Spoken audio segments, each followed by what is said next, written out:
Welcome to the Town of Avon Board of Zoning Appeals meeting. If you are interested in having a copy of the agenda, they are available on the tables to the right of the audience. This meeting is being recorded for the public record. Because of this, we request that personal conversations are kept to a minimum and all cell phone ringers are turned off with any phones taken outside the chambers. Hearings on individual cases will be conducted in accordance with the board's rules of procedure. Planning staff will first introduce the case, provide a summary, and make a recommendation. Petitioners will be given up to 10 minutes to present their case. Persons or groups opposed to the proposal will be provided a total of 10 minutes to present objections. Persons or groups in support of the proposal will be provided with 10 minutes to present comments in support. Any individuals shall be allowed a maximum of 3 minutes. A person representing a group or organization shall be allowed a maximum of 5 minutes. The petitioner shall then have 5 minutes for rebuttal. No further testimony will be heard unless it is at the discretion of the board. If you are interested in commenting during any public hearing, please sign up on the sheets located on the tables to the right of the audience. When your name is called, please step forward to the podium, state your name and address for the record. Please address your comments to the board, not to the staff or appellant. Your comments should relate directly to the case at hand. We do understand there may be several persons who wish to speak. The chair may therefore impose an alternate time limit for each person. Thank you for your assistance in facilitating a respectful, fair, and timely meeting. We also wanted to point out, it looks like there's only 3 of us here tonight. Therefore, to approve any request on the agenda, it will take a unanimous vote, and anyone who wishes to may request a continuance by right. With that, welcome to our meeting. Please stand for the pledge.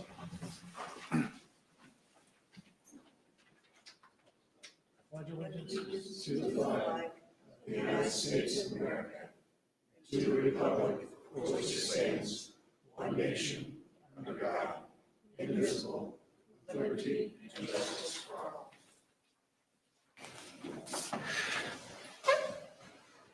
Can we have roll call, please?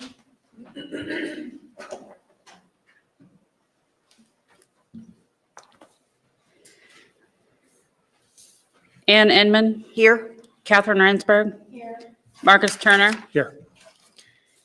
Will show Marcy Taschler and Paul Guckenberger absent. First item on the agenda is the approval of the minutes from August 26th, 2025. Were there any comments, concerns? And if there are none, we'll entertain a motion. I'll make a motion to approve the minutes of August 26, 2025 as written. Motion by Mrs. Inman. Is there a second? I'll second. Second by Mrs. Ransberg. All in favor, say aye. Aye. Anyone opposed? Minutes are approved. Next item is request for continuances and or agenda modifications. Excuse me. Thank you, Chairperson Turner, members of the board. Staff would draw your attention to items SE 24-05 and VAR 24-07, both pertaining to a request for a Dutch Brothers coffee establishment. The petitioner has requested that these 2 petitions both be withdrawn, and this only requires acknowledgement of the board chair. Okay. With that, we will withdraw those 2 items from old business. And just, this is the Lowe's outlot situation, correct? Correct. Okay.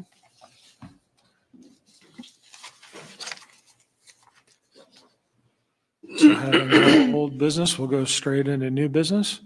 This is VAR 2504, Village Place Townhomes Fence.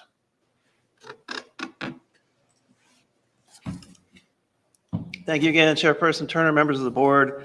VAR 25-04 is a request for a variance of development standards related to a privacy fence at the property known as the Village Place Townhomes.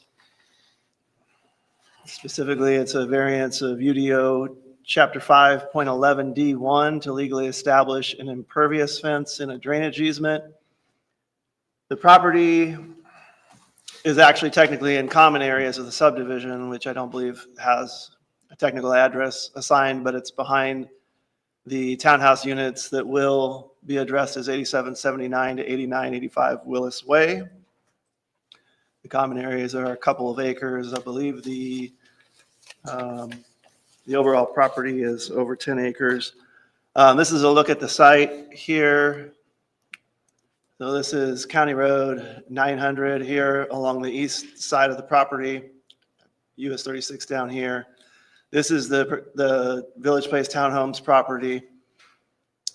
The fence is kind of circled in this blue oval here along the south property line.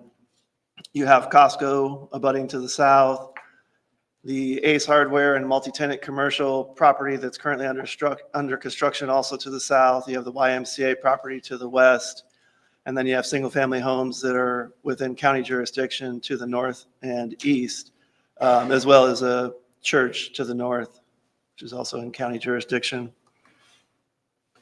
Just kind of walk you through the site here in case you haven't been there or aren't familiar with it. This is facing north along County Road 900. Right here, this County Road 900. This is the subject property with townhome buildings under construction. Some of them are at or near completion. I'm not sure if any are yet occupied. This is the fence in question, and I'm standing on the property to the south, which is under construction. So this is just turning to my left, about 90 degrees, looking mostly west.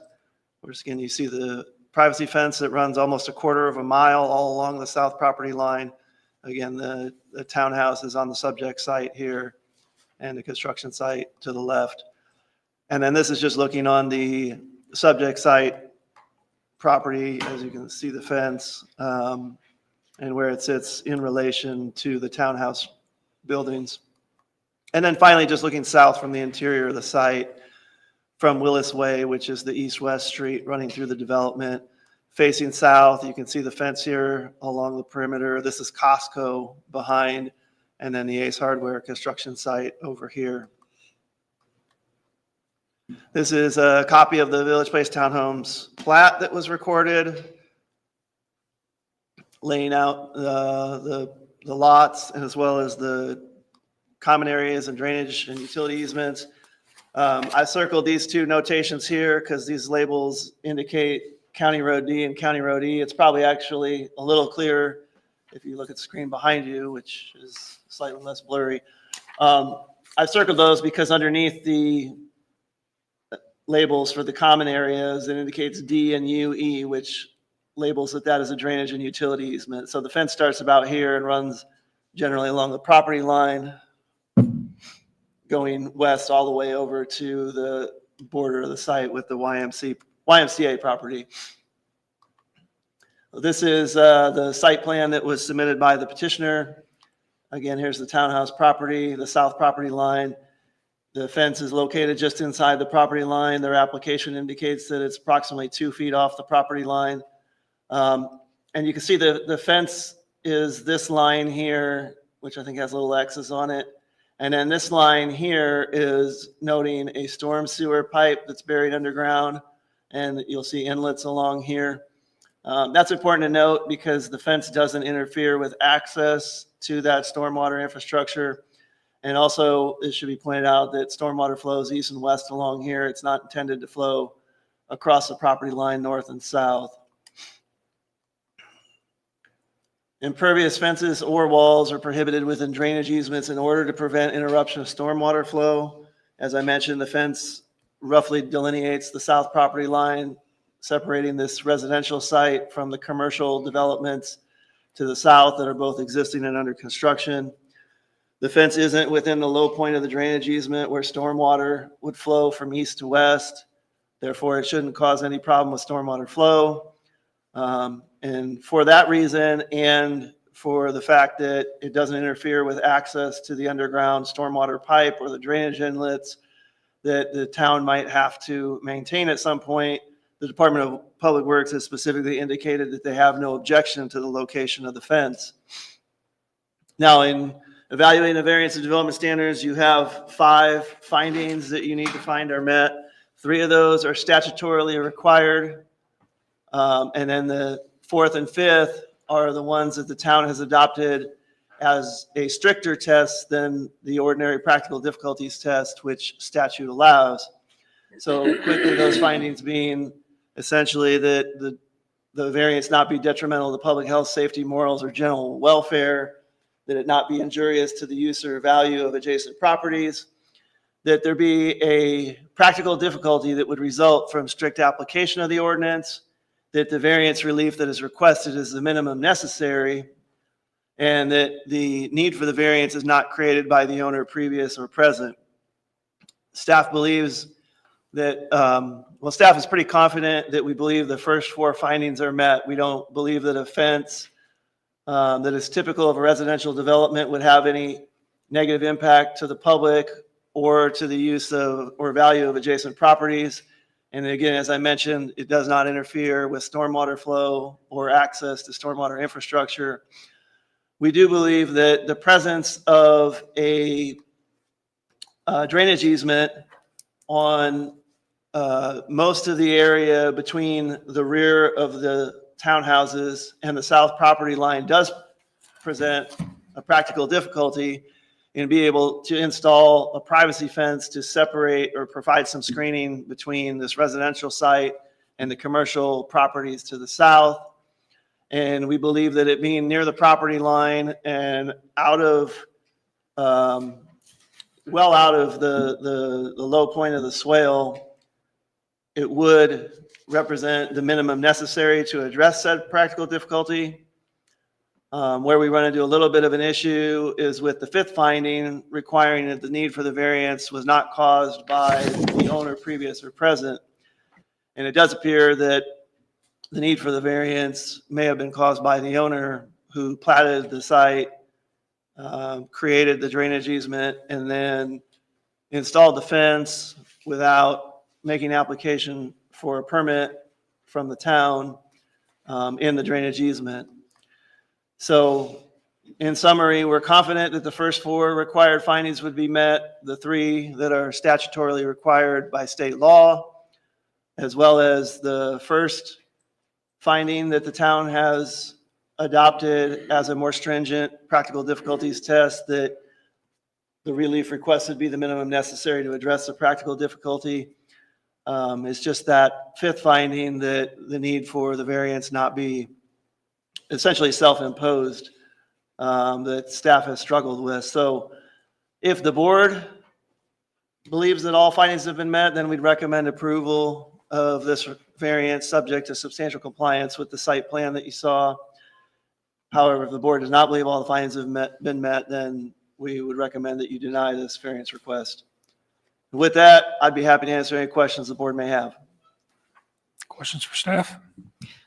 Yes, so do I understand it correctly that Lennar did not come to the town first to make sure that they were in compliance with the ordinances before putting up the fence? That is correct. Paul, we didn't have that plat map in our packet.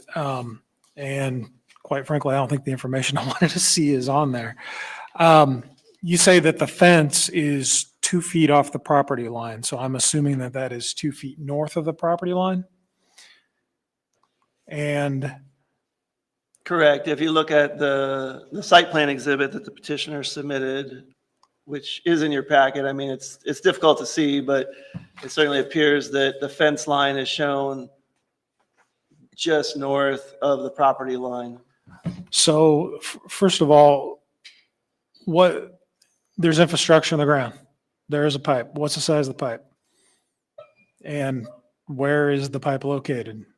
The pipe should be located where this solid line indicated with the ST mark for stormwater, where that line is, which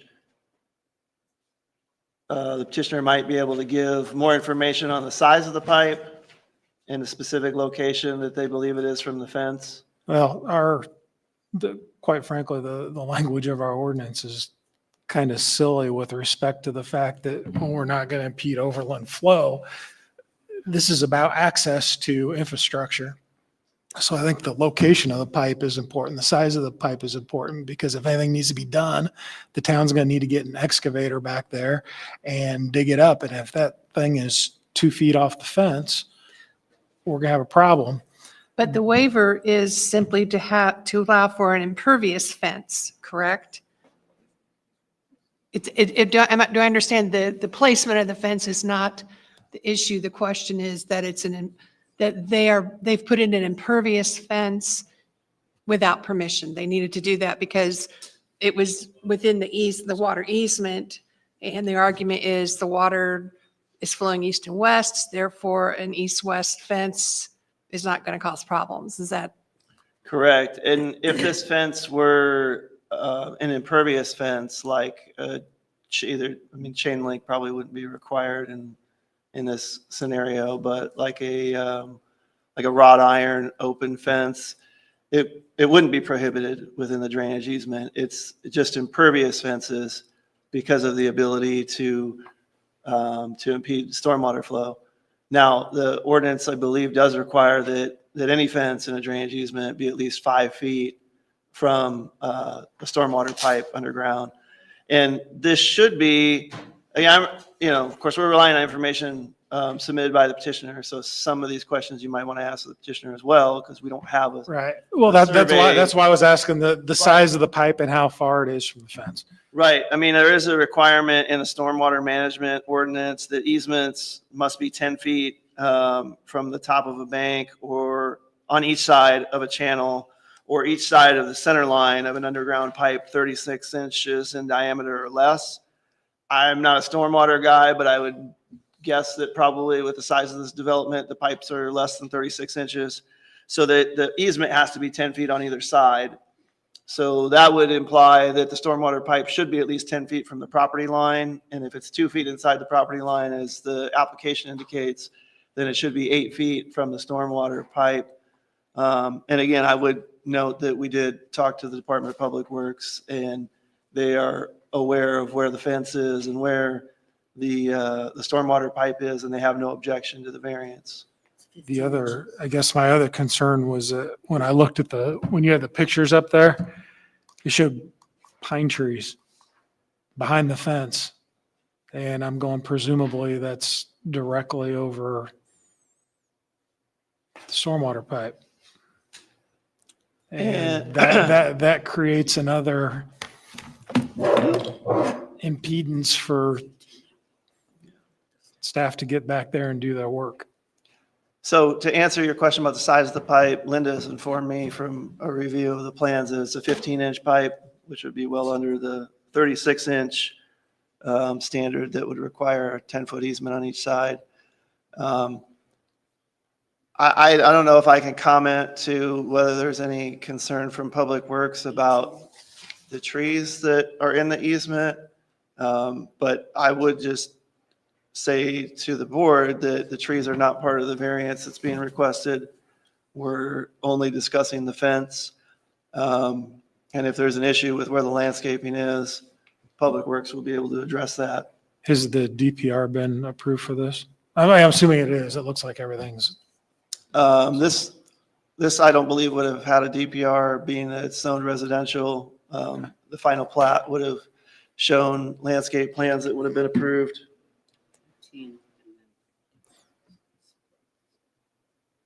Okay. I mean, but there's nothing restricting having landscaping. No, just that it can be ripped out. So Linda's indicated that part of the pipe is actually 18-inch and part of it 15-inch. And there's nothing restricting having landscaping in the drainage easement, but being in an easement, it is subject to potential removal by Department of Public Works if necessary to access. And So there's not an issue with the location of the fence? It's just the fact that it's impervious and it's not supposed to be? Or, because I heard you were talking about 8 feet, and this is only 2 feet from the fence is only 2 feet from the pipe, correct? That's correct. The only issue is the imperviousness of the fence. The fence is the application indicates the fence is 2 feet from the property line, which means it should be at least 8 feet from the underground drainage pipe and the inlets, whereas the ordinance requires it to be at least 5 feet. from those. So there's no issue with the location of the fence. The issue is simply that the fence is impervious and would not allow water to flow through it if water were flowing north to south. So the fact is that it's impervious in a drainage easement. We would be recommending approval, but for some concern about the fifth required finding that the town has added, because we don't believe that stormwater should be flowing north to south, so it shouldn't cause any impedance of stormwater flow, and it shouldn't cause any issue with access to the stormwater infrastructure as indicated by the director of the Department of Public Works. Was the town given any notice that a fence at any point in the plat review or landscaping review or anything like that, that there was going to be a fence erected? Not to my knowledge. And Paul, you said the water flow was east to west, and yeah, that's probably true based on the placement of the pipe because of the slope of the pipe. But really what the ordinance is getting at about overland flow is the surface flow.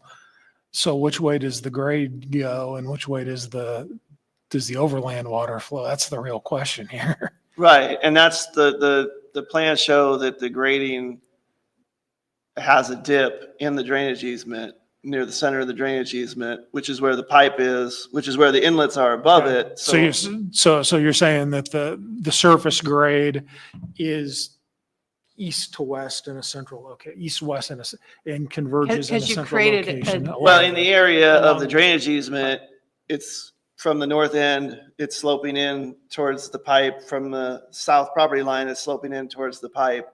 And then as it gets in there, it flows east to west. But there shouldn't be water running from the adjacent site to the south onto this site. They'll have their own drainage infrastructure to deal with their stormwater. And the water from this site shouldn't be flowing across the property line to their development. So that's why Public Works doesn't have a concern with it impeding water flow. Okay. Any other questions for staff? Not for staff. We are ready to hear from petitioner.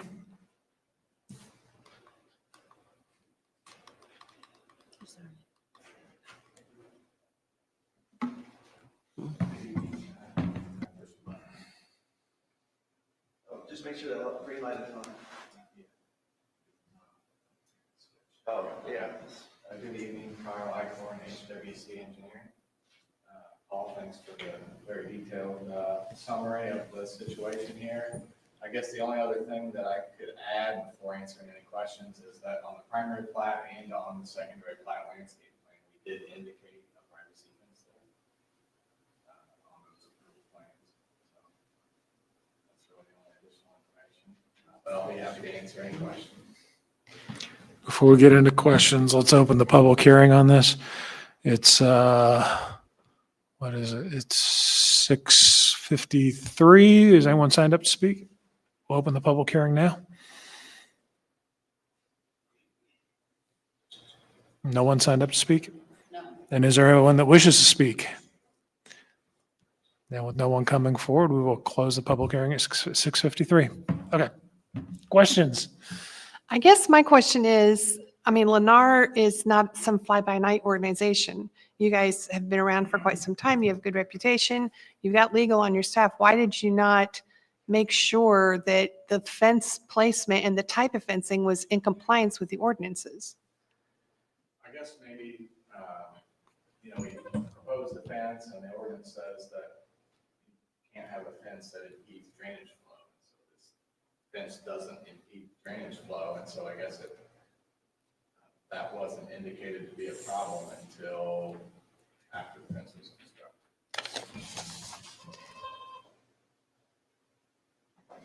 I don't know, that's just, that just seems sloppy to me. To me, you should always dot your i's and cross your t's on everything, especially for, if you were some local guy who was doing his first project, it'd be a little more understandable, learning the ropes, but you guys have been doing this for a long time. And that is bothersome to me, that nobody thought, let's just make sure that that's what that actually means. So, Well, and again, to my concerns, this really isn't about overland flow. It's about access to the fence. And I don't have any information in my packet that tells me how far the pipe center line is from the fence or the property line. didn't they say 2 feet? Well, the fence is 2 feet from the property line, but we don't know exactly where the pipes What are. pipes are? We don't have any. And how are we supposed to, I say we, how is the town supposed to access that and maintain it? When you have a problem, it's going to be a big problem. That whole back area is going to flood. It's infrastructure that the town's accepting. How are they supposed to service that when there's this fence? But that's not what's being asked. I mean, according to staff, the only thing that they don't find an agreement with is criterion 5, which has to do with what was this self-created. And, access to being able to do infrastructure repair or that kind of stuff, I don't think is part of what we're being asked to That's why drainage and address. utility easements exist. That's their whole Oh, purpose. I know that, but that's not what's being asked today. We're being asked we need to meet all 5 criteria, and staff believes 4 criteria have been met, but 5 may not have been. Well, and I'm questioning whether some of those other criteria are met. I mean, Well, that's true. You were going to, public safety and property values, and I mean, that's part of this conversation. you said you can give some information. Yeah, so the property line, 2 feet north of the property line is the fence, and then the storm sewer is an additional 8 feet north of the property line. So there's Okay. 8 feet of separation between the pipe and the fence, and the pipe is roughly 3 feet deep. Okay, Okay, that's helpful information. that resolves that, And the yeah. side- when it's cracked on the sides, it's 15 feet. Okay, Okay. and what's the size? It was a variable size utility and drainage easement, correct? Just blanket over the common area. In retrospect, if that easement would have been stopped 2 feet short, if we would have drawn a line 2 feet north and stopped the drainage easement there, we wouldn't be here tonight. Okay. That makes, thank you for providing those dimensions. That gives me a little bit more comfort.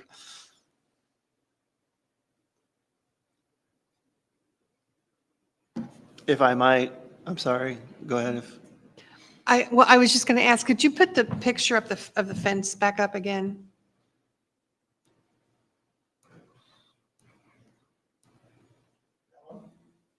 Do you have something that shows the fence? Well, what's the one before that? Oh, I guess we can't see it, so. So the fence goes all the way down to the ground. Yeah, it's probably off the ground 3 inches. Yeah. The panels don't touch the ground at the bottom. So I guess then that creates, then we get to what's the definition of impervious? Because if it's a solid fence, but you've got space underneath it, then is it truly impervious? I mean, to me, if you had like they do out in Arizona where there's cement block, it is impervious. I've had those fences before, you don't get through it. Is this really, I wouldn't consider this impervious if water can get out underneath.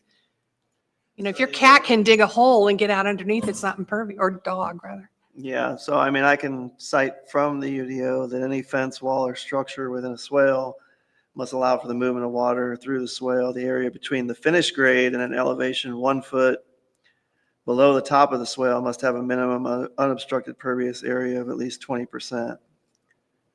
For fences. So can you put that in English? And it doesn't seem like there's a swale here. It's flat and it's piped. Well, 20% of 1 foot would be a little over 2 inches.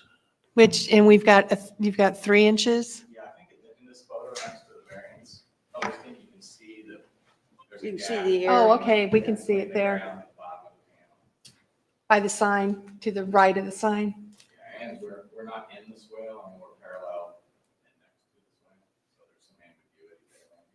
I don't think that's impervious.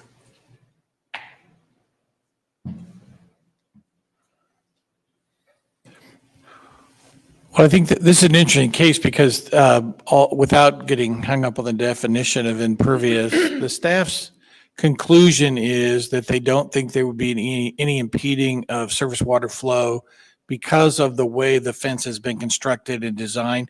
So it really presents a very unusual case to the BZA. And the second thing about this case is that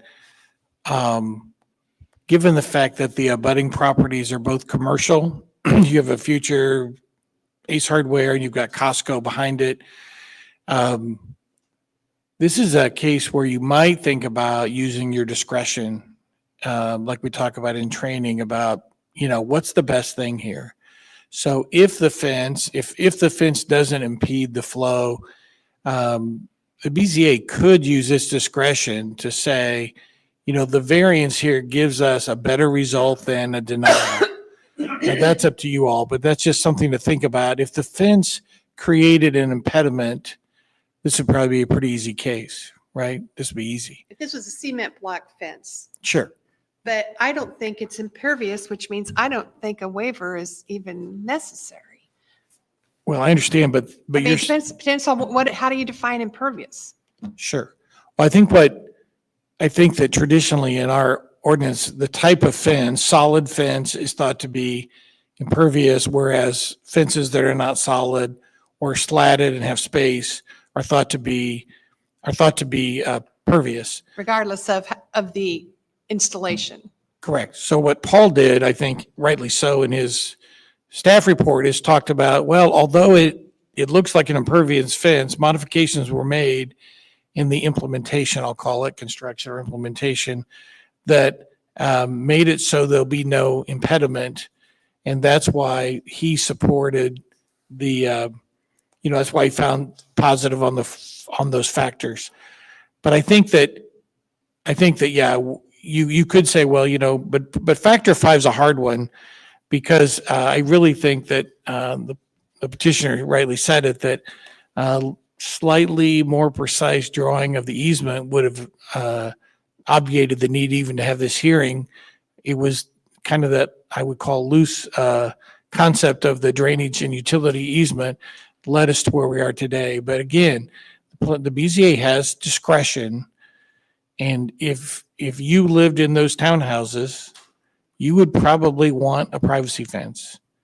And although the commercial uses on the south side probably have no concern about it at all, again, the result here may be better if there is a privacy fence. You have that discretion.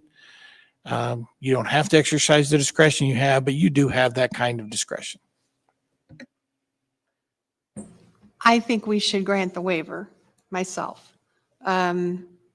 Because number one, I understand what the definition of impervious and non-impervious means according to the rules, but I think that is fairly restricted.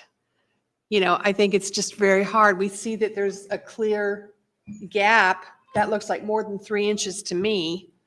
That first of all, we've got the situation of how it was constructed and the way that the land is graded. So water is not going to be expected to go anywhere except along the fence line east to west. If we have a massive rain that creates a flooding situation in that area where water spills out and goes out, it can go underneath the fence. The fence doesn't impede it from doing that. So I'm not sure that a waiver is even necessary, but I'm inclined to grant the waiver. That's my position. Or variance, sorry. That was last night, sorry. I got to put a different hat on. I would, if I may, point out in response to one of the questions one of you, I believe, had about whether a fence was shown on plans that went through the platting process. And I indicated that I was not aware of that being shown. Linda has been able to pull up plans that went through the plat process, and there is a landscape plan that does show a fence indicated in this general location near the south property line, which is labeled as a privacy fence. I don't know if Mr. Taylor would have any additional comments on that. Typically you don't get to deviate from the ordinance just because something slipped through and whoever reviewed those plans 2 years ago roughly didn't catch that. But it is something I think for you to consider that they did give that indication. Again, that doesn't absolve them of the requirement to apply for and obtain a permit, but it does show that there was intent to do a fence similar to this. And that was what the comments that we got from the petitioner was. First thing you said was that it had been included in that. I think the existence of the privacy fence on the plat and showing the intent, again, lends more weight to granting the variance because it is consistent not only with the presentation, but it clearly shows that the town staff at least had one opportunity to stop them before they built the fence. Mm. And again, using your discretion as to what's best for this particular site in the town, that should all be taken into consideration. I do have a question. Is the definition of impervious and non-impervious, is that something that, who determines what that definition means? Is that statute? Is that, Your staff, they're the zoning administrators, they decide what words mean in our ordinance. okay? And I can address that the UDO defines impervious as incapable of being penetrated, semicolon, not letting water through. So the town would look at any solid fence And as is it referring being to impervious. the material or just a fence?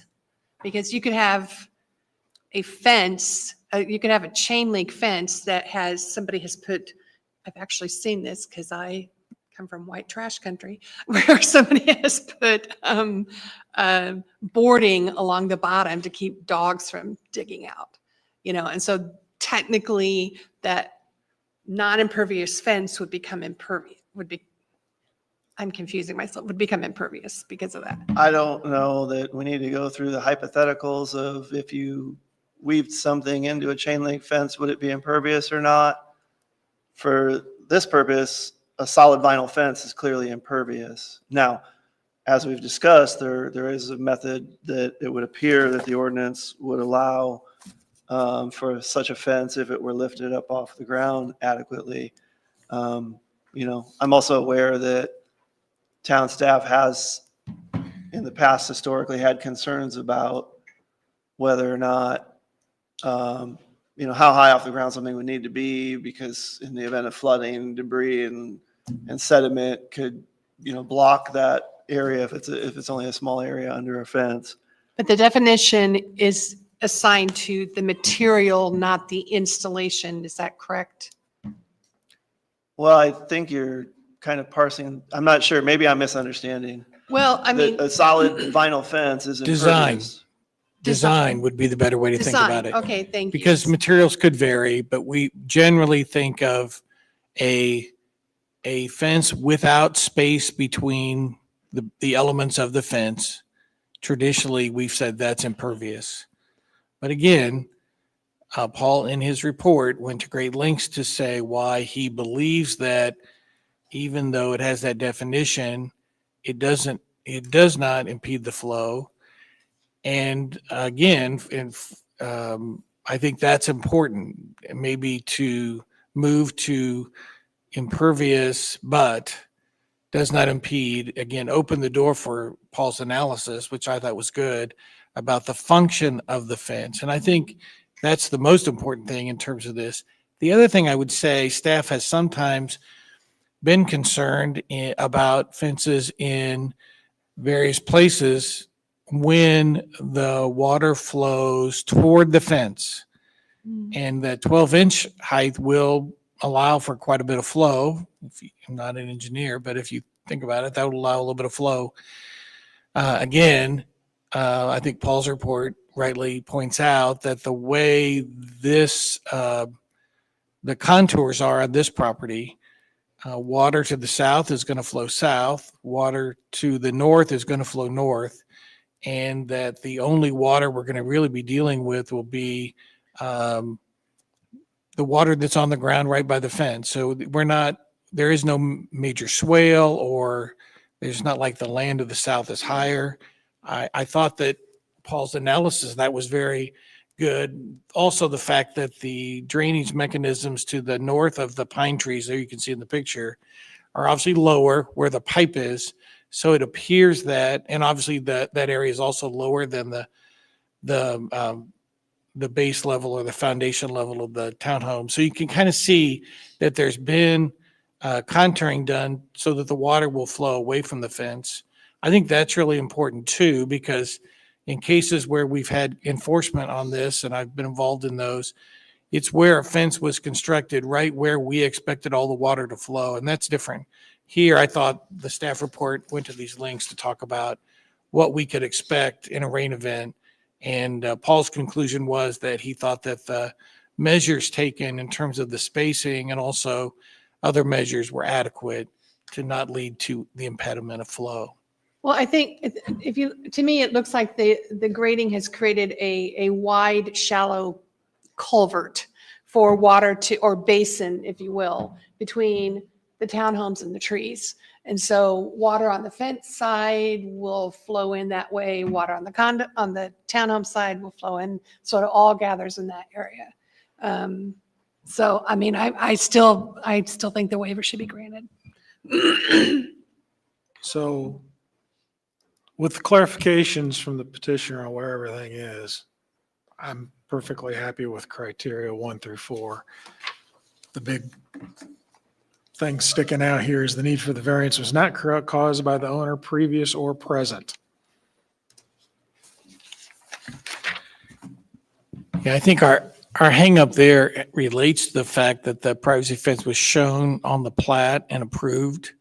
And so that concerns me, because then the petitioner thought they were fine to go ahead with the way that was. And so they could have drawn that line differently. We wouldn't even be having the conversation. But I think that the petitioner thought they had the approval to go ahead and put a fence there because it was shown in both their preliminary and their final plat. If the staff, and it wasn't this staff then, but if the staff had caught that and said, no, you can't do that, then we probably would be having a different kind of conversation. They could have amended the plat and created that drainage and utility line farther to the north, a couple feet. That's probably would have been the easiest way to rectify that. And maybe even easier than a variance. But again, I think this is where, I think those are the facts that would lead me to say those are noteworthy facts that should be considered. If those facts weren't here, I feel the opposite. Okay. Got one more question for you, Dan. We've run into this situation in the past, and we've had a variance. It's been within the last 2 years where we had a residents come in. I believe it was over in the Austin Lakes area, and we had granted him a very similar variance, but we also said, hey, the next time you do major repair on that fence or need to replace it, you're going to move it out of the drainage and utility easement. Is that appropriate to do in this situation? Request that same agreement. Well, I'm glad that you remember that, and I like that way of thinking. I think in this case, there may be nowhere to move it to. And so and also the lack of impediment makes me think differently, but the real cure for this would be just a replat. If the development of the area were different and there was going to be development, say residential development to the south here, we might think about that. But I think that in this particular case, the petitioner has nowhere really to go except closer to the property line, which their attorney doesn't want him to get that close to the property line because, you know, property lines are. So I think it's different, but I do think there are many cases where that kind of a condition is really appropriate. Here, I think they're kind of backed up against the wall as far as they can go. Thank you.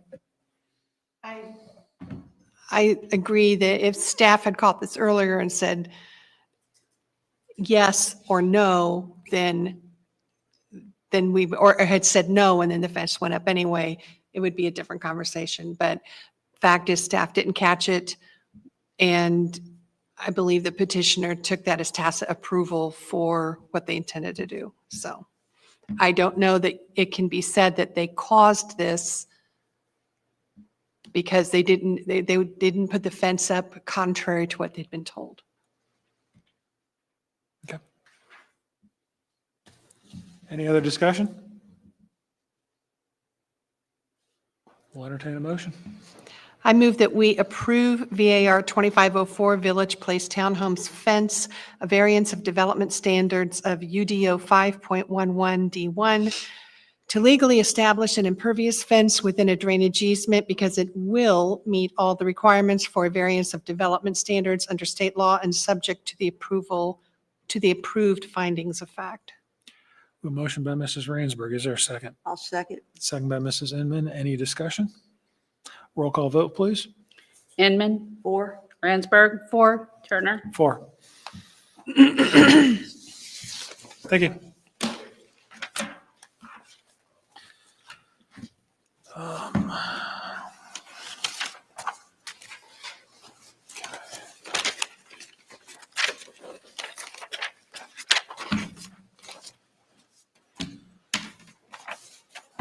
Our next item on the agenda is VARU 25-05 Advanced Automotive. Thank you again, Chairperson Turner and members of the board. VARU 2505 is a request for approval of a variance of use of UDO Chapter 2.10E to provide for an expansion of an automotive repair use within Tier 1 of the U.S. Highway 36 overlay. The property is located at 8397 East U.S. Highway 36, a little less than a half mile east of Dan Jones Road. I'm going to get into details on the property, but it consists of the legal description and the site plan that were submitted. The property consists of 4 platted lots, lots 1 and 3 of the Gatherings minor plat, and lot 1 of Infinity subdivision. So lot 1 of the Gatherings is a little under an acre. That's where the automotive repair use exists and wants to expand. The overall site is about 6.5 acres. Lot 1 of the Gatherings, again, where the use is and is requesting to expand, is zone C2. The remainder of the property is zoned I2, and that's a look at the property. So this is US 36 to the north. Down here, hard to see, but that's Kingston Street to the south. This is lot 1 of the Gatherings, lot 2 of the Gatherings, lot 3 of the Gatherings, and lot 1 of Infinity subdivision. This is generally the area that we're going to be discussing, although we'll touch on some of what has occurred in the past and is ongoing here as well. But this is the building in question fronting US 36. The existing auto repair use is the westernmost tenant space, and it's requesting to expand into the adjacent space to the east. So that would take up approximately half of that existing building. The site was originally developed as a lumber yard prior to incorporation of the town of Avon in 1995. In 2006, the lumberyard went away, and at that time, there was a rezoning for the northernmost lot, what is now the northernmost lot. It was rezoned from I2 to C2, and the entire lumberyard property, it was at the same time subdivided into 3 lots known as the Gatherings. So in 2006 and 2007, development plan review approval was granted by the Plan Commission to renovate the building on lot 1 for commercial retail uses and the 2 buildings on lot 2 for industrial tenants. Subsequently, a special exception was granted to allow an indoor commercial recreation use on lot 2 in the I2 district. And it's believed that this automotive service repair use, although previously under different ownership, began in 2007, which would have been just prior to the adoption and implementation of the U.S. Highway 36 overlay regulations that went into effect in 2008. Again, just pointing out the zoning, this blue area is what's zone C2. The green wrapping around to the south, west, and east is zoned I2. This property to the west is vacant. This property to the east, this was escaping me from, I believe these are single-family dwellings. I think this one on the corner is vacant. It's been subject of a petition to rezone to commercial, which was denied last year. But I believe the rest of these going south are still used residentially, at least up to this point. And the red ones are actually under county jurisdiction. And then again to the south, you have Kingston Street down here and some undeveloped space along with the retention pond for this property. So this is a look at the front of the site facing south from US Highway 36. This is the west end of the property where the automotive repair use currently operates. This is the empty tenant space to the east where they would like to expand. This is a view of that, just looking southeast from kind of the corner of the property. And here are the overhead doors where cars are taken in to do repair work and service. This is facing north back towards 36 from just kind of that would be the southwest corner of the building. You can see where cars are lined up here, kind of double stacked. That's an issue that we're going to talk about a little bit more. These are presumably vehicles awaiting repair or awaiting pickup. And then finally, this is just looking at the back of the building where there's an overhead door that the petitioner could clarify. I believe their plan shows that they already occupy this very back corner, but they would also take over this space, this back corner, and then the front part of the building up here as well. This is the site plan that was initially submitted with the application. Again, just to orient you, US 36 to the north. Kingston would be down here off the screen to the south. This is the building on lot 1. I've highlighted in blue the area generally of the existing auto repair use, and in red the area that's proposed for expansion, save for this little corner here that they're apparently already occupying. And then this is a revised site plan that was submitted after we had some discussion with the petitioner. It still has the proposed and, well, they've labeled the existing and proposed tenant spaces here. What they've also added is a note that they will plant landscaping here along the west property line.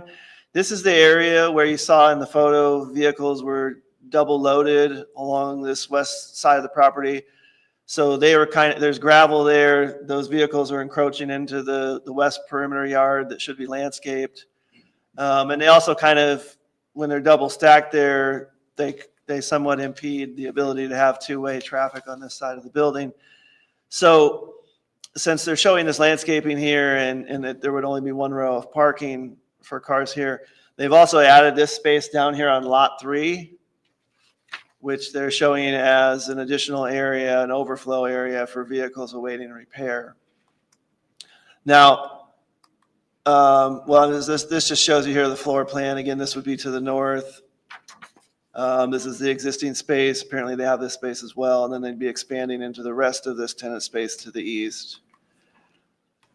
So some of the things that staff considered when evaluating this is that this request would not propose any changes such as the inclusion of overhead doors on the front facade of the building, which therefore would not significantly alter the visual impact of this use on the US 36 corridor. I mentioned the double loading of parking along the west side of the building, which we think was an issue. And also what I haven't noted yet is that when this was filed and we investigated the previous approvals and what's currently there, we noted that there were site improvements proposed back in 06, 07, such as interior parking lot landscaping, which would be all of these little islands that are shown throughout the parking lot. Those were all proposed and required as part of the DPR approval. They would be required to meet the interior parking lot landscaping requirement, which was in effect then as well as now. Those have not been done, as well as a privacy fence along the east property line that was proposed in a condition of the DPR approval 18, 19 years ago. That fence is not present.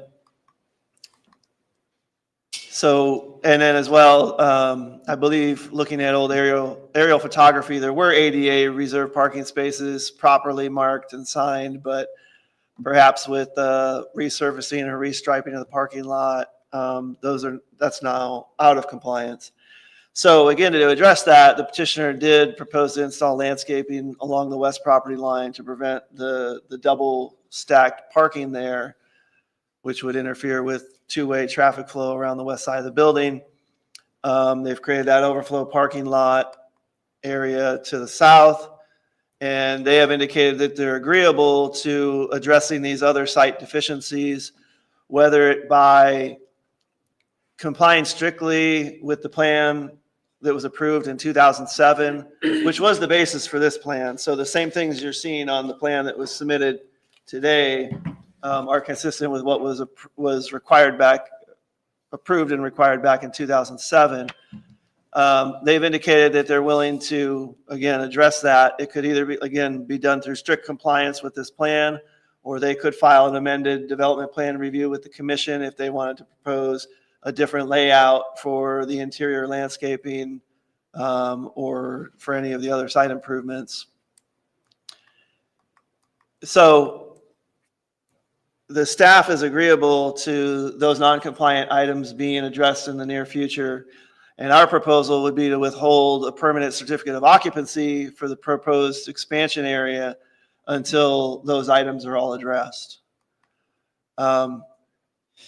So that would allow, if we find that the petitioner is making progress, either through indicating specifically that they're going to comply with this plan and starting, or if they want to file an amended DPR, if they actually do that, the town could issue a temporary certificate of occupancy, which would allow them to occupy the area of expansion.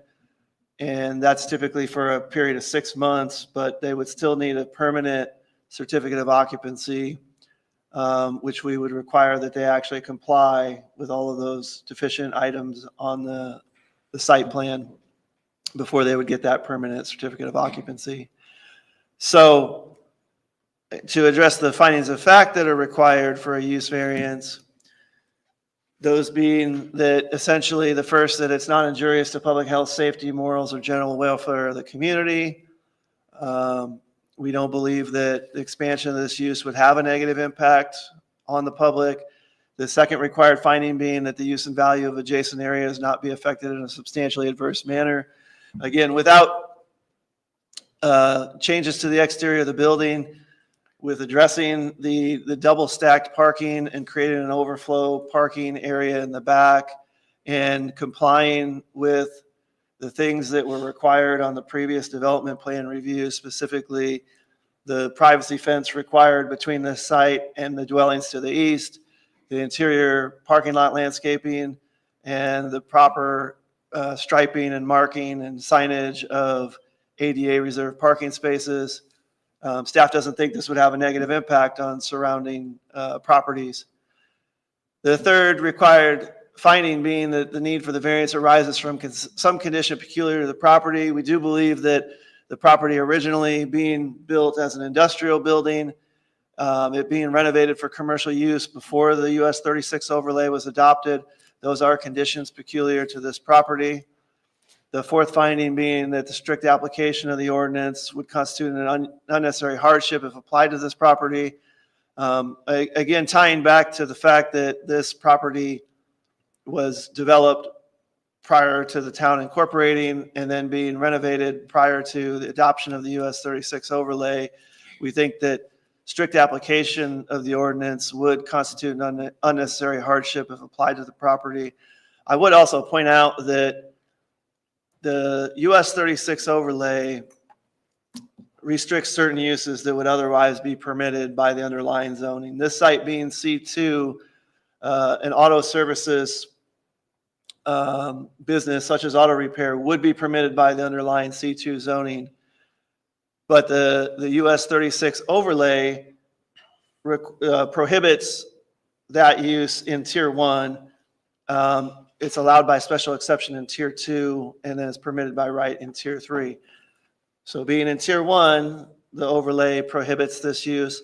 But it is worth noting that for the first, I guess that would be 14 years of the US 36 overlay, auto services such as auto repair was actually permitted by special exception. Excuse me. I don't know the rationale as to why that changed when we went from the old zoning ordinance to the UDO a couple of years ago. But if they had undertaken this request a couple of years ago, they would have just needed to meet the special exception findings. Now they need to get a variance of use, but all of those factors tie into staff's interpretation that strict application of the ordinance would constitute an unnecessary hardship from allowing a successful business to do a reasonable expansion that we don't think is going to have a negative impact on the public or adjacent properties. So we think that's something that the town generally wants to be supportive of. And finally, the requirement that not interfere substantially with the comprehensive plan. The current comprehensive plan recommends area retail, which generally lines up with the C2 zoning, which would allow this use if not for it being in tier 1 of the US 36 overlay. So for all those reasons, staff does believe that the required findings have been met. And we would recommend approval of VARU 25-05, subject to the 2 conditions listed in the staff report that I've discussed, which are that it would be substantially compliant, at least in the interim, with the site plan that's been proposed, specifically to the area that they're expanding into. It wouldn't allow them to expand into the entire building, just to what they're showing on the site plan, that they'd be required to do the 2 items that they've already shown here, that they would landscape this to make this clearly only allowing single loaded parking, and that they would create this overflow area back here for when they have additional vehicles awaiting repair that won't fit up here. And then the second condition being, as I mentioned, that, and I'll read it just to make that clear, a certificate of occupancy shall be issued prior to occupancy of the proposed expansion area, and that could be a temporary certificate, as I mentioned, but that a permanent certificate of occupancy shall not be issued until the entire site is in compliance with the ordinance. I hope that made sense. I'm guessing there'll be a couple questions, and I'm happy to answer those to the best of my ability. Questions for staff? So Advance Automotive owns the entire 6 acres? I believe Advanced Automotive is just a tenant. They don't own any of the property. Okay, They have consent of the property owner. okay, that was my question. So the using that southmost area for overflow was an agreement with the property owner, correct? That would be our understanding, but that would be a question best addressed to the petitioner. I believe. So to that point, if Advance Auto is not the owner, then why would we attach these conditions to the tenant? Why wouldn't we just go forward with the use variance and enforce upon the owner? I was wondering that too. Why would Advance Automotive be responsible for the landscaping that? They wouldn't be responsible. The owner of the property would be responsible as the one who they're the one who will own the variance approval. It relates to the land, right? So it doesn't relate to any particular occupant or petitioner. It's the approval would be granted to this space, to this property. So the owner would be the one responsible to make sure that that the operation of the business, if you grant the variance, would occur in compliance with any conditions that you would impose. And so the owner would be the one responsible for making those site improvements. But the owner isn't a party to this petition. Well, the owner has granted consent to the petitioner. And in fact, again, I mean, I think the petitioner's representative can speak to this. We've had plenty of discussion with the owner. In fact, maybe I can look at the petition. Don't get me wrong. I love your idea of tying the CAO to it. That makes sure it gets done. But these are two different parties. That's So- my concern too. So the petitioner listed the applicant as Advance Automotive. The owner is Churchyard LLC. The petitioner's representative signed the application, but the property owner, Chad Kirkhoff, member of Churchyard LLC, signed the authority to seek a variance of use to David Gilman, who is the petitioner's representative. So Advance Automotive is acting as the owner's agent in this? yes, I mean, Advance Automotive or David Gilman, who's here to speak to you, we've had very limited discussion with someone from Advance Automotive prior to this being filed. We've had more discussion with the property owner, Mr. Kirkhoff. Well, as well Advance as Mr. Automotive is Gilman. listed as the applicant. It says by David Gilman. What is David Gilman's connection? Are they, David Gilman, as I understand, was hired by either Advance Automotive or the owner. That would be a question to address to Yeah, him. that- But the owner has signed authority to David Gilman to make this request. So okay. David Gilman has indicated Advance Automotive as the applicant because obviously they're the one that is looking to expand their business. But he's authorized to represent the owner. So David Gilman represents the owner who is requesting this variance on behalf of his tenant. Correct. The owner could allow the tenant to make the request. They could come here themselves. The owner could make the request themselves. They could allow David Gilman to do it as they've authorized. So does the variance go with the tenant or with the No. land? No, the variance would be granted to this property. So much like Very confused. when you have a use that's permitted and then that tenant goes away and someone else occupies the space doing the same thing, or a business gets sold, the rights of what you can do on the property stick with the property, not with the particular operator that happens to be there at the time that an approval is granted. So if you grant this variance, it's not going to be exclusive to Advance Auto. If they sell the business or change the name, or they close and a month later a different automotive business goes in, they would have the same ability to operate because the variance is granted to the property, not to the tenant.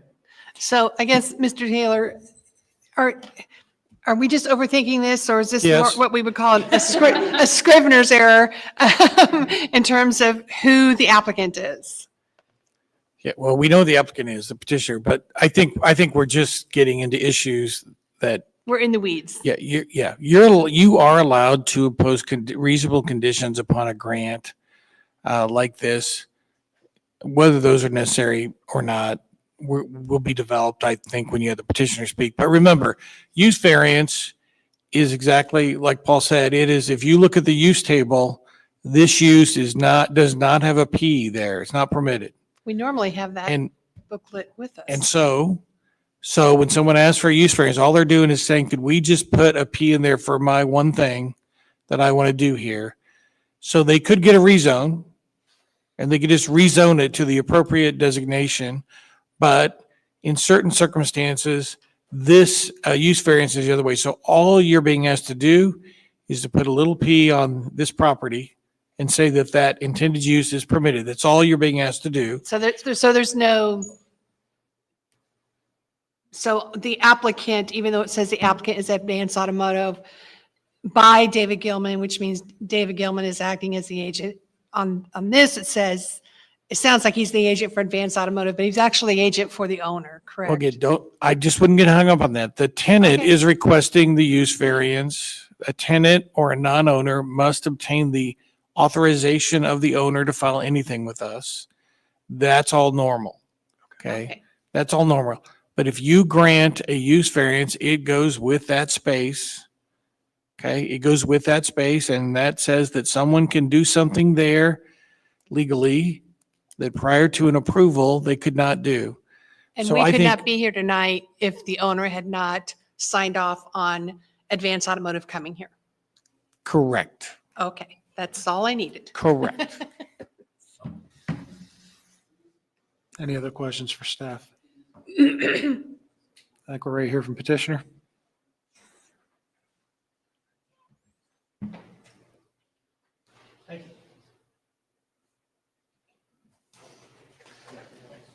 We were out of here by 7:30 last night at the Plan Commission. I've never heard of a bzaagenda meeting going longer than a Plan Commission meeting.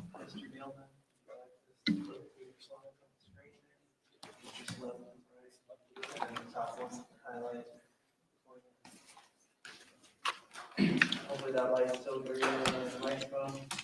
I don't think it ever was. It's red. Push the filter.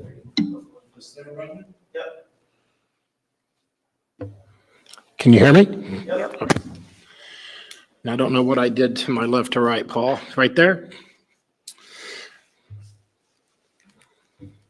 Thank you. For the record, my name is David Gilman. My address is 211 South Ritter Avenue, Suite H, Indianapolis, 46219.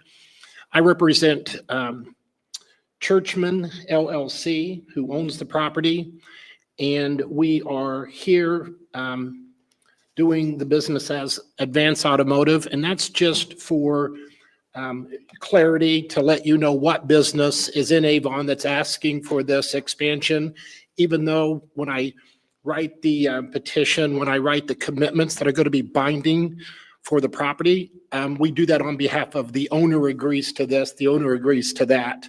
It is their tenant, so it's in their best interest to obviously work with their tenants and their opportunity to allow them to expand.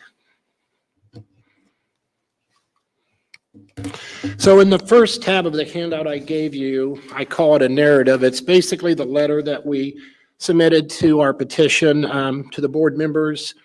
As mentioned by Paul in his presentation, we're seeking a use variance to allow the continued operation and expansion of an automotive repair business for light vehicle repairs as defined by your ordinance.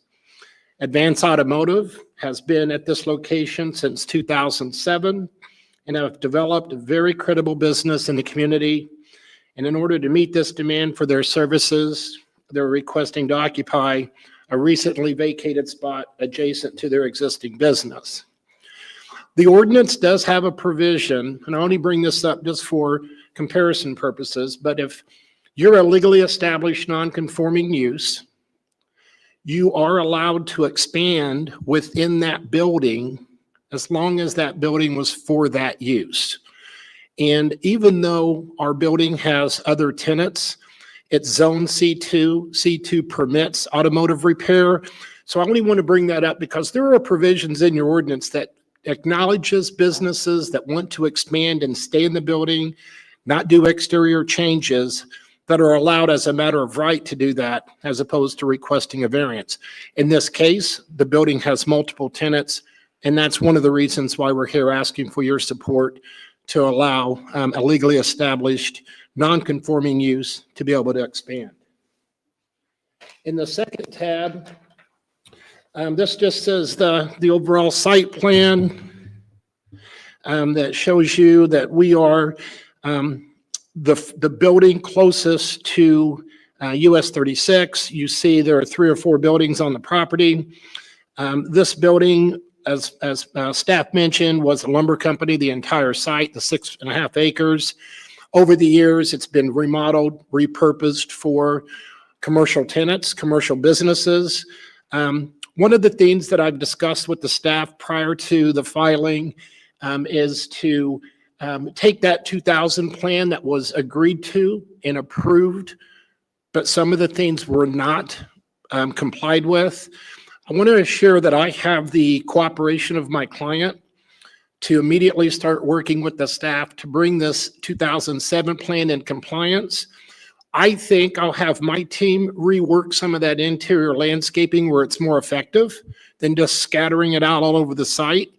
But that's one thing that we'll probably bring back to the Plan Commission as the DPR. But the objective that I committed to the staff and my owners committed to me to advance this is to make sure we meet the standards that were agreed to, but we may do it in a little bit different manner that we think would be more effective and present itself better to the community than what was originally approved back in '07. So the next tab is simply the floor plan. So we think that this slide demonstrates that the existing advanced automotive space at the western end of the building and the proposed expansion space will address their immediate concerns and future needs to provide more service bays and more workspace for their employees.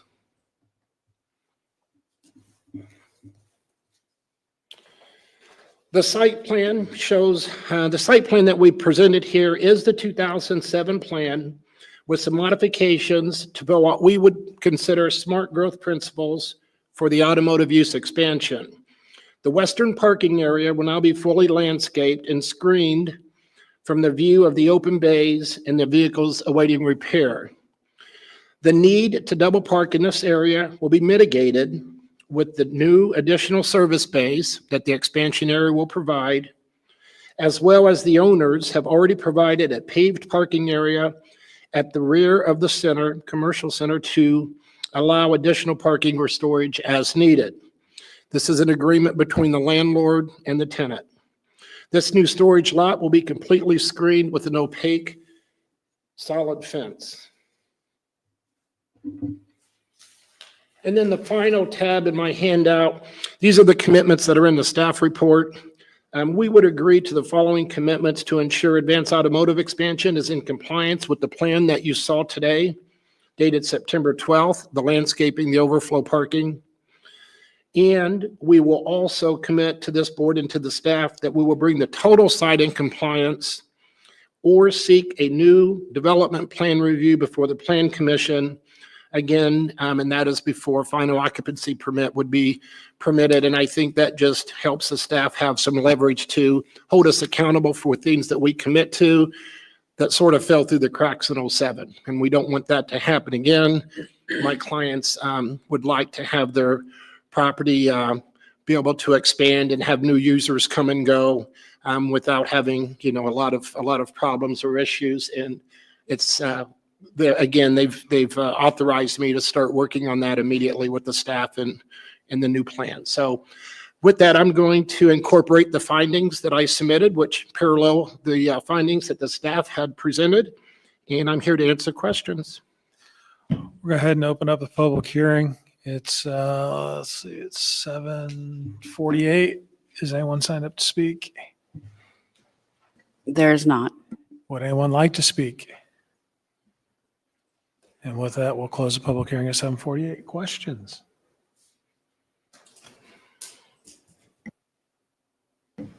I'm glad to hear that the owner is wanting to make sure that he or she or they are in compliance with the 2007 commitments that obviously fell through the cracks. And I'm looking forward to seeing what a proposed landscaping plan might look for. I'm familiar with Advanced Automotive. I'm sorry to hear of Howard's passing.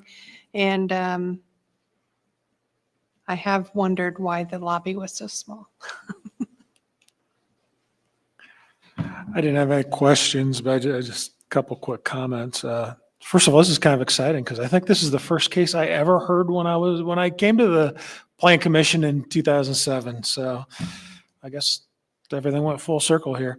I'm in agreement on the staff report. I thought staff did a pretty good job on this with criteria 1, 2, 3, and 5.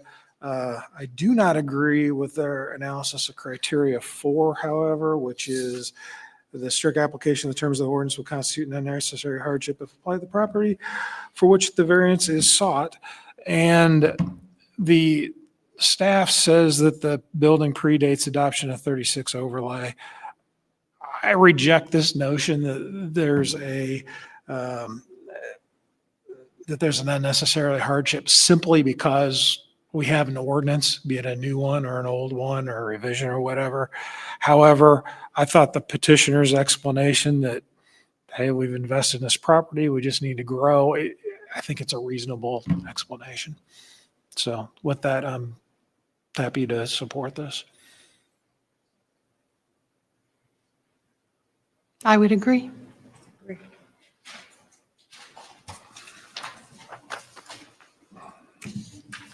I move that we approve VARU 2505, Advanced Automotive Expansion, a variance of use of UDO 2.10E to provide for the expansion of an existing auto repair business in the Tier 1 of the US Highway 36 overlay because it will meet all the requirements for a variance of use under state law and subject to the adopted findings of fact. Ms. Ransberg, I would just ask if you could add to your motion that it would be subject to conditions indicated in the staff report. Which, And subject to the conditions indicated in the staff report. thank you. A motion by Mrs. Ransberg. Is there a second? I'll second the motion. Second by Mrs. Inman. Any discussion? Roll call vote, please. Inman. 4. Ransberg. 4. Turner. 4. Thank you very much. Thank you.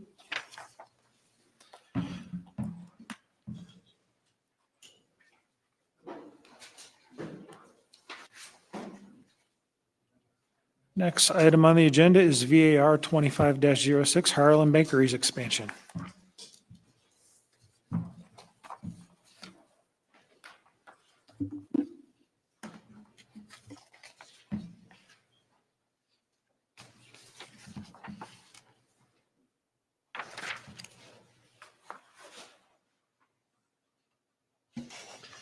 Thank you again, Chairperson Turner and members of the board. Last, but certainly not least, we have VAR 2506, a variance of development standards for Harlan Bakeries expansion, including loading docks that would be oriented towards US 36.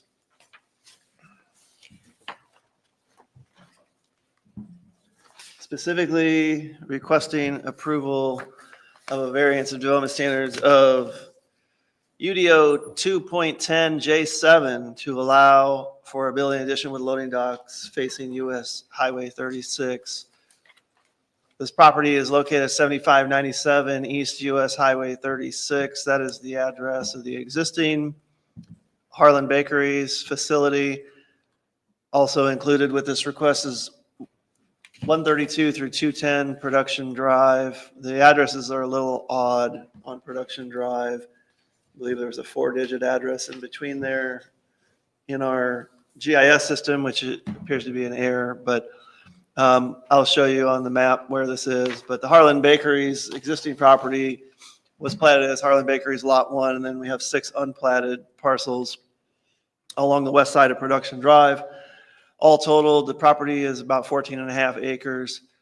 So this is the existing facility for Harlan Bakeries, which is addressed off of US 36, although it does not actually have frontage on US 36. It probably did at one point before these retail properties were developed between the bakery and US 36. This is the area of the 6 unplatted parcels along the west side of Production Drive that is a major portion of the expansion area. The expansion would be in this area here. Just to take a look at the site, this is facing north from Production Drive or across Production Drive. This is the existing industrial bakery facility here. The expansion would happen in this area here. US 36 is well back in the distance behind some other buildings that intervene. This is facing west across Production Drive, which may be confusing if you haven't gone down Production Drive and realized that it travels north-south and then makes a 90-degree turn to travel west around the perimeter of the site, or at least partially around the perimeter of the site. So this is facing west across the north-south part of Production Drive. The industrial bakery is back here. These miscellaneous buildings will be demolished. These parcels, again, have been already acquired by Harlan Bakeries to provide for the expansion they're proposing. This is a similar view facing west towards the existing bakery area from the west side of Production Drive.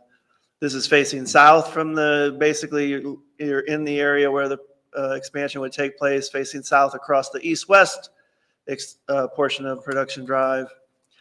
Oops. And then finally, just wanted to show you, sorry, facing east back across the north-south portion of Production Drive. You may recall this building, which was the subject of a variance application last month. And then finally, just looking north along Production Drive. So the area of expansion would be off to the left here. US 36 is in the background.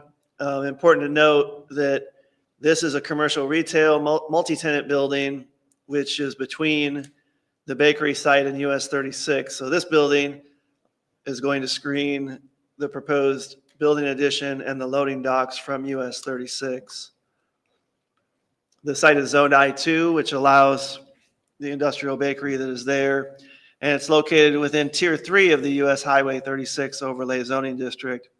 Obviously, Tier 1 being the area closest to 36, as we were discussing in the last case.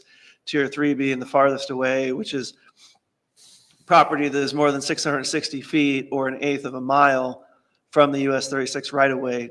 Tier 2 being the areas that lie in between. The existing industrial bakery was constructed prior to incorporation of the town. After incorporation of the town, several development plan reviews and variances have been granted by the town, allowing for incremental expansion of the industrial bakery facility. This is the conceptual site plan that was submitted. Again, US 36 up here to the north. You've got outlot retail. You've got this multi-tenant retail building here. Then you finally got the industrial bakery in Tier 3 of the overlay. And here is the expansion area with loading docks here on the north side of the expansion area, which technically face US 36. So they're not required by the standard, or they're not permitted by the US 36 overlay, even though they would be blocked from view by this building, not to mention the fact that they're 800 feet or so from US 36. This is just a closer look so you can kind of see more closely. Here's where the loading docks would be.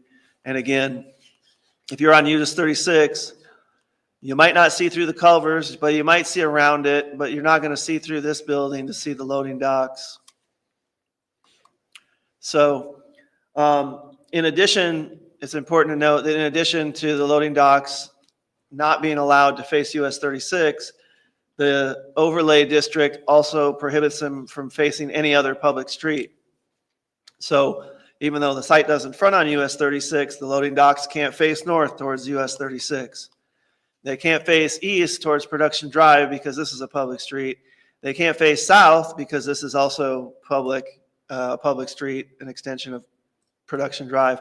So the only place that they could really put loading docks on this building expansion would have to be on the west side, or they'd have to wrap an L shape around and have the loading docks somehow screened by an L or U-shaped building, which would be very impractical.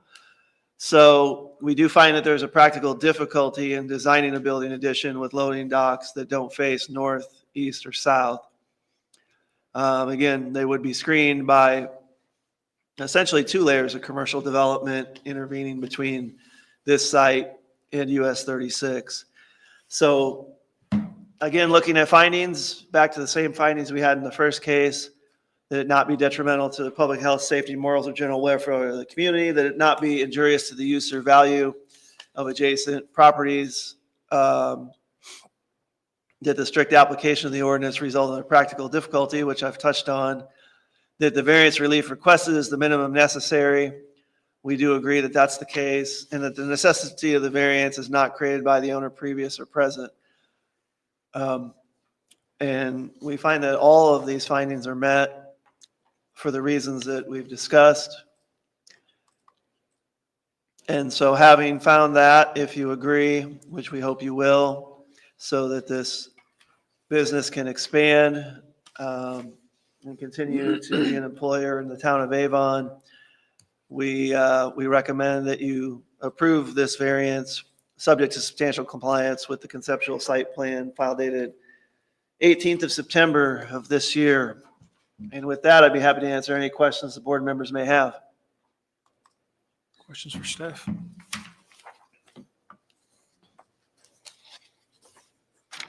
So the ordinance simply says, not that it can't be seen from 36, but it can't even face 36, correct? That is correct. There is no exception, unfortunately, for when it wouldn't be visible from 36. Okay. Anything else for staff? We're here from petitioner.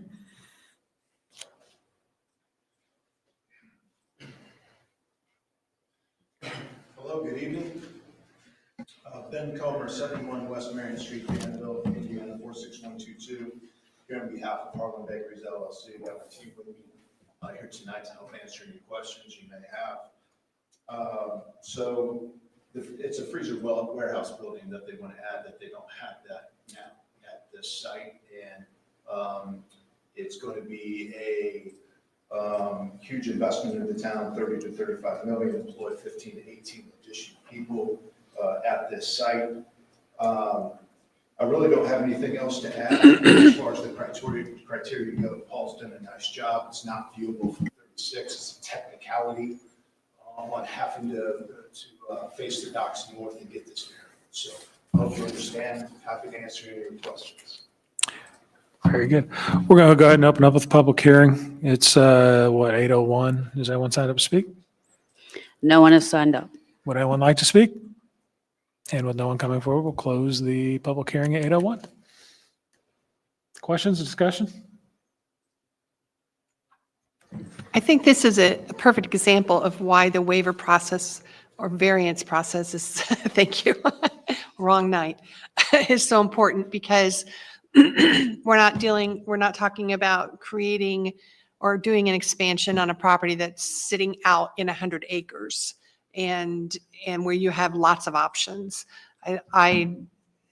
We are going to continue as we grow to find ourselves facing situations where the ordinance cannot be practically applied because of so many pre-existing conditions. And I don't want Harlan going anywhere. So I think that maybe the ordinance needs to be revisited in terms of what facing north means or facing 36 means if you've got two buildings that are blocking it. So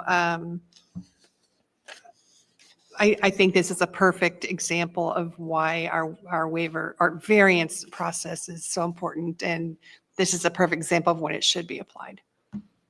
I'm in agreement with the staff report, and I thought you guys did a great job on practical difficulty on this As one. always. Noted on the change of the ordinance. That's noted that we will look into that. Yes. Any other discussion? We'll entertain a motion. I move that we approve variance 25-06 Harlan Bakeries expansion, a variance of development standards of 2.10 J7 to allow for loading docks oriented to face US Highway 36 because it will meet all the requirements for a variance of development standards under state law and subject to the approved findings of fact. A motion by Mrs. Inman. Is there a second? A second? Second by Mrs. Ransberg. Any discussion? Roll call, please. Inman, Or Ransberg, Or Turner. 4. Thank you all very much. Thank you.